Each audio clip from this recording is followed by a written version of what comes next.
Abateze amatwi mwese ndabaramukije, kaze mu kiganiro ivyo nabageze vyose. Igihe Yesu yasezera abigishwa biwe yabahaye icagezo ngo bagende bahindure amahanga yose abigishwa, ababatize, baheze babigishe kwitondera ivyo yabageze vyose. Muri iki kiganiro mutegurirwa mukongera mugashikizwa na jewe Yohani Niyondiko, biciye kuri radiyo Ivyizigiro no ku zindi mbuga zikoresha ubuhinga bwa none. Turigira hamwe kimwe kimwe mu byo Yesu agomba ko tumenya, hanyuma ngo tubigendere bitume dukomeza urugendo rwacu rwo gusa nawe buri munsi. Kaze mu kiganiro cy'uyu munsi. Imana nihawe icyubahiro cyane, turashimiye Imana uyu munsi mwiza kandi twongeye kuronka akaryo keza ku kuganira ijambo ry'Imana. Uyu munsi ndashaka kuvuga ku ijambo rivuga ngo nta kintu na kimwe dufise muri iyi si, ico dushobora gufita ni kimwe gusa. Turabona neza ijambo ry'Imana ritubwira yuko Imana Data wa twese yaremye ibintu byose ibishiraho, hanyuma imaze kurema vyose ikabona ko ari vyiza. Bibiliya iratubwira ngo Imana iravuga ngo tureme umuntu mu ishusho yacu, ase natwe, hanyuma ngo agire igikorwa cyo kuganza ivyo twaremye vyose, ivyaremwe vyose, abiganze ivyo kw'isi, ivyo mu kirere, ivyo mu kiyaga, vyose abiganze. Yesu nahabwe icubahiro. Hanyuma iryo jambo riratwereka neza yuko ntaco umuntu yaje afise. Imana yaremye umuntu mu mukungugu, imushira ngaho, hanyuma imukuramwo urubavu. Urwo rubavu ruvamwo umugore, umufasha wiwe, Adamu na Eva. Nkuko biritubwira, abaremwe, abantu abahumeka, bafise umubiri, babaho bafise vyose Imana yabashiriyeho. Navuze ngo nta kintu na kimwe muri isi dufise. Imana nishimwe cyane. Imana yabanje kubategurira ivyo bazokenera vyose, hanyuma ibashiraho. Ijambo ry'Imana ribitubwira ribigaragaje neza, aho ni mwitangura igice ca mbere ku murongo wa 6, tureme umuntu mu ishusho yacu kugira ngo aganze ivyo twaremye vyose. Bitubwira iki? Bitubwira yuko Imana itwizigiza ivyayo, yatwizigije ivyayo. Ivyo mfise uyu munsi, ivyo ufise uyu munsi, bwaba ubutunzi bw'ibigaragara, bw'ibintu materiel, canke bwaba ubwenge, canke waba umuryango wawe, yaba amatungo, imirima, ibitungwa, ikintu cari cyo cyose, n'ivyo Imana yaduhaye, yatwizigije. Igomba yuko tuyikoreshereza ivyo yaduhaye, tukayubahisha ivyo yaduhaye. Ntaco dufise muri iyi si c'iwacu, ico ufise cose ni ic'Imana. Imana iratubwira mu Bakorinto ba mbere igice ca 4 ku murongo wa 1 gushika ku murongo wa 13, risubiramwo ayo majambo ndiko ndavuga ngo mbega ni igiki dufise, ni igiki ufise utahawe? Ngo niba biruko none ni igiki cotuma wirata ukishira hejuru, nkaho umengo ivyo ufise ni ivy'iwawe, nivyo wihaye. Ico ufise ni igiki utahawe n'Imana? Ico mfise ni igiki ntahawe n'Imana? Nimba mfise amagara meza uyu munsi, ejo ndashobora kuba ntakiyafise, ejo ndashobora kuyakwa, ejo ndashobora kuba ngwaye, ejo urashobora kuba uri mu bitaro, ejo urashobora kuba wapfuye. Hari abari hejuru uyu munsi batakiriho. Ico ufise ni igiki utahawe n'Imana cotuma wirata? Pawulo yariko yigisha Abakorinto. Bigaragara yuko Abakorinto bari bageze ahantu bahe birata ivyo bafise, ahubwo mbere bageze n'igihe bakengera abakozi b'Imana, badafasha ibikorwa vy'Imana, abakozi b'Imana, ababavyaje ubutumwa bwiza. Pawulo arababwira ati ico mufise ni igiki mutahawe n'Imana? Aravuga ati muri mwebwe uko tuboneka, ego tuboneka dukengeretse, tuboneka ataco dufise, ngo ariko dutungishije benshi. niwe bavyaje ubutumwa bwiza. Yariko yivuga ko nk'intumwa, avuga ku ruhande rw'abo bakoraniye kuko acivuga butumwa, bari babwirije ubutumwa bwiza abantu benshi, batanguza amashengero menshi, abantu barahezagirwa. Noneho bamaze guhezagirwa bamera nk'abibagiye. Pawulo aza akaze cane arababwira ati ntaco mufise mutahawe, none ni kubera iki mwifata ukutariko? Imana idufashe. Yemwe munyumvirize, ivyo ufise byose wabihawe n'Imana. Uko uri ni Imana yakugize gutyo.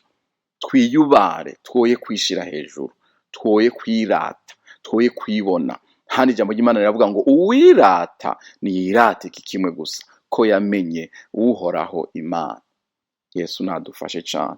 Mu Bakorinto ba kabiri igice ca 6 harakomeza havuga ayo majambo. Paulo arongera kuvuga ayo majambo muri rikete rya kabiri, avuga ati tuboneka nk'abagorwa ariko turatunze, tuboneka nk'ababara ariko tunezerwa iminsi yose, tuboneka nk'aboro ariko dutungishije benshi. Bene data, muze yego twemere uko turi, duheshe Imana icubahiro ukunyene turi, tumenya yuko ico Imana yaduhaye, ico ufise cose ni ic'Imana. Gikoreshereza Imana, wubahe Imana, ucubahisha Imana. Nimba hageze kusangira ico Imana yaguhaye n'umubanyi wawe, sangira nawe. Kandi koko nimba Imana yaraguhaye, hari udafise nk'ivyo ufise, kandi Imana ifise ico ikuzigako, iguma ikuraba buri munsi, buri gitondo. Mbega ko wagaburiye abana bawe, umubanyi wawe yagaburiye abana biwe? Mbega ko abana bawe bari kw'ishuri barishe minervare? Mbega abana b'umubanyi wawe ntaco wobafasha nabo ngo baje mw'ishure? Nimba hari umwana birukanye kw'ishure, mbega ntaco wobikorako? Imana idufashe cane. Twoye gushikirwa n'uyu mugani abarundi baciye ngo uwuguruye iwe ngo wabukeye. Twe kwibaza yuko nimba iwacu twuguruye ko bukeye hose. Oya, ego burakeye, ariko hariho uwundi nawe, uwo nawe wokwiyumvirako ko wewe vyagenze neza, ntibimeze neza kuri bose. Gira ico ukoze ku mubanyi wawe. Imana idufashe. Ivyo dufise byose ntabwo ari ivyacu, ivyo ari byo byose ntabwo ari ivyacu. Ndibuka mu myaka ya 1995 niho nakomoje indirimbo ivuga ngo ariko kubaha Uhoraho gufatanije no kubumbwa n'ivyo ufise, gufise ikimazi gikomeye. Kubera iki? Kuko ataco twazanye muri iyi si, kandi ataco dushobora kuyikuramwo na kimwe. Ndavuga nti turondere ubutunzi, ego, ngo ariko tumenye yuko ivyo vyose dufise ntibishobora gukiza umuntu y'urupfu ruje. Umuntu avuka yambaye ubusa, kandi Bibiliya iravuga neza ko hageze gupfa ntaco ujana na kimwe. Yego barakwambika, upfuye baramwambika agahuzu keza kumbure, ariko ni ryanyuma. Ntibamwambika izo yari afise zose. Nimba ufise amagarde robe n'amagarde robe yuzuye, nimba ufise amavarize n'amavarize yuzuye impuzu, ntibazozikwambika zose. Eka kweri, amafaranga warondeye yuzuye muri konti, Bibiliya iravuga ati hari nubwo aribwa n'abatayarondeye. Imana idufashe cane. None ntitwoyakoreshereza Imana uyu munsi tukiriho, tukanezereza Imana. Iyo ufashije umugorwa uba uhaye Imana icubahiro. Ibaze iyo ufashije umuntu akaja imbere y'Imana agasenga n'umunezero, agira ati Imana ndagushimiye, wanyishuye, wanyibutse. Kandi iyo ubikoze, ubikore umenya ko ubikoreye Imana, atari kugira ngo ushimagizwe n'abantu. Ubikorere Imana. Icubahiro kigaruka ikibi c'Imana, Imana nayo izomenya ingene iguha. Iyo umuntu afashije uwundi kuko nawe yamufashije, canke akamufasha kubera nawe azomufasha, sekurungurane bifise impera yavyo, kandi impera wayironse, kuko bazokugurana nawe kuko urabaguranye, nico uriko urarondera. Ariko iyo ufashije umuntu ataca afise, ataca umuzika koko azogusubiza. Umva, dans lo spirituel, mu buryo bw'impwemu, ubu ubwiye Imana uti Imana ni wewe uzonsubiza, ni wewe uzongirira ibi n'ibi n'ibi, nawe uzondaba ejo ninabura. Abamarayika mu ijuru, impwemu y'Imana ifite ukwituma abakozi bayo. Imana ifite ukwihagurutsa abamarayika baza gukorera, ko biratubwira ngo abamarayika ngo ni impwemu zikorera Imana, sont des messagers bakorera Imana. Imana ivuga ijambo maze icuye ijambo ikayirungika abakozi bayo bakaza, marayika y'Imana bagahaguruka bati mwayibonye igikorwa cacu kirageze. Uriya muntu yihevye kandi ntaca aziga. None rero Imana igatanga message iti nitwe girira kiriya kintu, nitwe tuzomurabira abana, ni jewe yampamagaye, arampamagaye kubera icakoze, ico ukoze kigahagurutsa ijuru, kikanyiganza abamarayika, kikanyiganza umutima w'Imana. Kubera iki? Ukoze ikidasanzwe. Yewe ndakwifurije ko muri iyi si ahuri wobaho ukora ikidasanzwe, ico abandi badakora, ico abisi badakora, n'abandi mbere benshi bitirirwa izina ry'Imana badakora. Haguruka ukore kijya nyene mwijuru, hamwe mwijuru haguruka bati uriya ninde. Mbe ndababwire, umunsi umwe nariko ndumviriza abaririmbyi bariko bararimba kuri YouTube, hanyuma mbona n'abahungu babiri bariko baririmba n'uwundi muhungu ariko bavugiriza piano.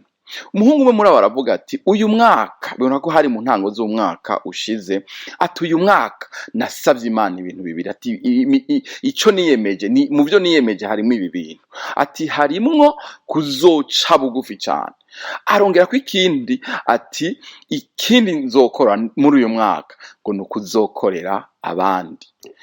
Avuze iryo jambo ndashiduka, sinariko ndaraba kuri ecran, mugabo nca numva ndashidutse nja kuraba ntigoma ndaba uwo muhungu avuze ivyo, nza kuraba pe numva nivuza kumubona mu maso, kumubona ihena ariko aravuga ayo majambo ngene ariko araririmba nezerewe, bavuga ati uyu mwaka nzokorera abandi. Bagenzi, ni bangahe bifuza gukorera abandi, kubakorera atacuziga, atampano, ata gisubizo, ataco witeze en retour?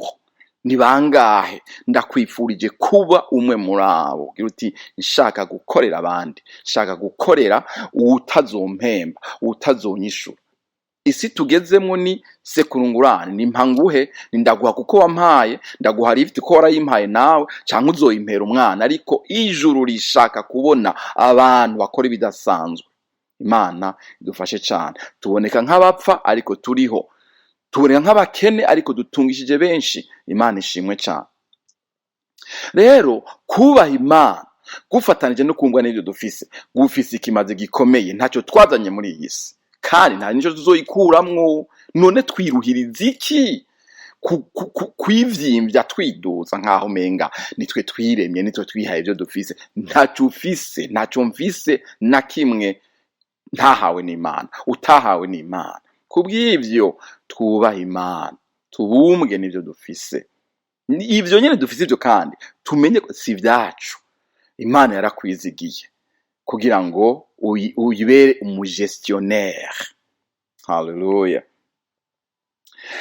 Hari ijambo rivuga ngo dusoma muri Luka igice ca 18, ritubwira ngo umukuru w'isinagogi ngo yari mutunzi, hanyuma ngo araza kuri Yesu aramubaza ati Yesu nukora ikiga mwigisha we ngo nze ndagwe ubugingo budashira. Bibiliya iratubwira inkuru y'uwo mutunzi, ngo yari mutunzi. Yesu aramubwira ati umbariza iki, unyitira iki mwiza kuzi ivyagezwe, ntugasambane, ntukice, ntukibe, ntugagirize ibinyoma mugenzi wawe, ntugagire ukunuko. Ati umva reka kwirusha, ivyo byose naravyitondeye. Okay. Yesu ati waravyitondeye neza cyane, Imana iguhezagira. Ati rero uhagije kimwe, shora ivyo ufise vyose, uravyumva, umaze kubishora ugaburire aboro, ca gatatu ucuza unkurikire. Uwo mugabo wacarijirirwa ngo arababara cane ngo kubera yari umutunzi akomeye. Bibiliya niko itubwira. Yesu nahimbazwe, ariko Yesu nadufashe. Yesu yamuhaye defi ati ego ivyo waravyitondeye, kimwe nico uhagije, shora ivyo ufise vyose, gaburira aboro, hanyuma ingunkurikire ngo tugende. Gukurikira Yesu rero biraryoshe, ariko witegure upime mayi na unga kabisa, kuko Yesu iyo yaragiye yarafise mission. Yesu yaragiye intego yiwe ya nyuma hano mw'isi kwari ukubambwa. Yesu aravuga ati korera umusaraba wawe uze unkurikire tugende, nigiriye kubambwa nawe korera umusaraba wawe ngo tugende tuje kubambwa. Aha muri isi rero gukurikira Yesu turitegura nyene turabambwa no kubambwa. Abantu benshi muri iyi si Bibiliya iratubwira neza, hanyuma kandi na histoire iratubwira yuko abera benshi barishwe, barabambwe, barakubiswe, barahambwe, babona barashishaguwe. Paulo ngo yarafite imishishagu imiramo ahantu hose ku mubiri. Kubera iki? Kubera Kristo. Yesu yishuye abigishwa biwe igihe bamubaza ngo tuzohembwa iki none ko twe twahevye byose tukagukurikira. Yababwiye ati muzobihabwa umurengera incuro 100 ngo mukine na hano mw'isi, nimwashika mu gihe kiza naho muzoronka ubugingo budashira. Ariko aravuga irindi jambo tudakunda kubona ngo muzobihabwa bifatanye no guhamwa. Itegure navyo birimwo kwankwa, ariko tutanso tuzira ibibi twakoze, tuzira yuko turaba Kristo, ko dushingira intahe Kristo Yesu, ko tuvuga Kristo yabambwe. Rero Bibiliya iduhamagarira kugira iki? Gufata ivyo dutunze vyose tukabishora. Umva, kubishora ndiko ndavuga muri iyi sanse rero, ubeho nk'utabifise, bikoreshereza Imana. Navuze ntaco dufise na kimwe, ntaco dufise. Iyo rero utahuyirira ibanga, ukagera kuri iri banga ukamenya yuko ataco ufise, kw'ivyo ufise vyose ari ivy'Imana, yewe ugira ubuzima bwiza, ntugira ubwoba ngo biragiye, ahubwo unezerwa igihe cose. Ufise vyinshi uranezerwa, ufise bikuru uranezerwa, kuko it's not yours anyway, ntabwo ari ibyawe, ni ivy'Imana. Hallelujah. Ukabiheshesha Imana icubahiro. Imana idufashe. Kimwe dufise rero, navuze ntaco dufise na kimwe muri iyi si. Kimwe dufise mba ndakikubwira. Zaburi ya 16 ku murongo wa 5 iravuga ngo uhoraho niwe mugabane w'iragi ryanje. Uhoraho, ikintu kimwe dufise yemwe, muntu ufise Imana, muntu uzi Imana, muntu wakiriye Yesu Kristo, yewe uri kuranyumviriza, ikintu kimwe ufise ni Imana. Niyo mugabane wawe, niyo mugabane w'iragi ryawe, ivyo warazwe, ivyo kuko Imana, ahandi version imwe mu Congereza iravuga ngo Imana ngo ifise destine yawe. Urumva, irafise ivyo yaguteguriye ngo bibemwo, kandi izi nibihe vyavyo ivyo uzokora n'ingene uzobikora n'igihe uzobikorera. Uravyuka Imana yabigeze, yabiteguye, kandi ukabaho ubuzima buhwanye n'ivyo Imana ishaka, kuko Imana niyo mugabane wawe. Muze twimenyereze kugira iki? Kubaha Imana, tubumbwe n'ivyo dufise. Imana niyo dufise yonyene, niyo dufise yonyene. Ufise iyo Mana rero, ukayumvira, ugakora ivyo ikubwira, ugakoresha ivyo yaguhaye, ukabikoresha nk'uko igomba kubikoreshwa, ukabifashisha abakenewe, abikeneye, abigomba kubifashisha. Umva, ukarengera ivy'iwawe, ukaraba wa mupfakazi, ukaraba wa mugogo, ukaraba wa mwana w'imfuvyi, ukaraba uriya muntu, ukaraba uriya mpunzi, ukiyumvira umwanya wawe ufise, ukawuha abandi, ugapfukama ku mavi usengera abandi. Apana kwamugira Mana ivyanje, Mana urabizi, Mana ibi nibi, abana banje, Mana ubutunzi bwanje, Mana. Umva, nivy'Imana, sengera abandi, yumvire ku bandi. Imana idufashe cyane. Ndangize mvuga ko mubanze mwitwararike ivy'ubwami bw'Imana no kugororoka kwayo, ibisigaye vyose muzovyongerwa. Ubu ni Yesu yariko arabivuga muri Matayo igice ca 6 ku murongo wa 33. Seek first the kingdom of God and his righteousness, ngo ibisigaye vyose muzovyongerwa. Imana idufashe, ibyo dukeneye byose Imana izobiduha y'inyongera. Hari abantu rero bahindura, ugasanga batanguye kurondera bya bindi byose, bya bindi vy'iruhande byose akaba arivyo bashira imbere barondera. Oya, reka gucurika, muze twoye gucurika ubwami bw'Imana, ivy'ubwami bw'Imana, ivyo kugororoka kw'Imana, ivyo kubana n'Imana, ivyo kuba abantu b'Imana, ivyo gukorera Imana tuyikoreshereza ivyo yaduhaye neza, tumenya yuko we have nothing, we own nothing, nta na kimwe, nous n'avons rien muri iyi si, ntaco dufise ciwacu, ivyo dufise byose ni ivy'Imana yaduhaye. Muze tubeho ubuzima buhimbara Imana, tuyubahishe, ivyo dufise vyose ni ivy'Imana. Shora ivyo ufise vyose, baho nk'utabifise, hanyuma ugabire aboro, ufashe aboro, ufashe abagorwa, hanyuma uzoba wibikiye ubutunzi mw'ijuru. Hanyuma kandi uce wikore umusaraba wawe, tugende dukurikire Yesu. Nimba tuja kubambwa, nimba batwica, nimba badukubita, nimba baduhama gute, ariko turaba Yesu mu gitondo, ku murango, mw'ijoro.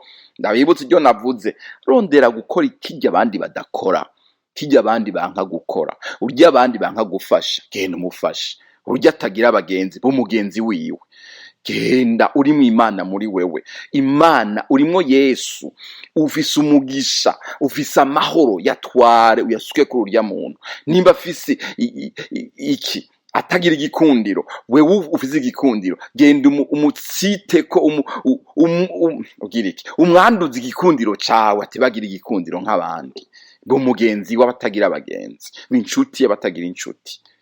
Imana iri mw'ijuru izobiguhembera. Imana iduhezagire cyane, dufise vyose ko dufise Imana. Imana niyo mugabane w'iragi ryacu, ivyo twarazwe vyose, ivyo tuzohabwa vyose mu bihe bidashira vyose, ni Imana niyo turi kumwe.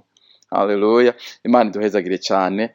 Yesu yatugeze kubumbwa n'ivyo dufise, kubaha Imana hama tubumbwe n'ivyo dufise. Imana iduhezagire cyane. Amen. Ndabashimiye mwebwe mwese mwateze amatwi ikiganiro ivyo nabageze vyose. Twizeye ko mwafashijwe n'inyigisho y'ubu munsi. Tubifurije umugisha w'Imana mu banyu no mu vyanyu. Naho ubutaha.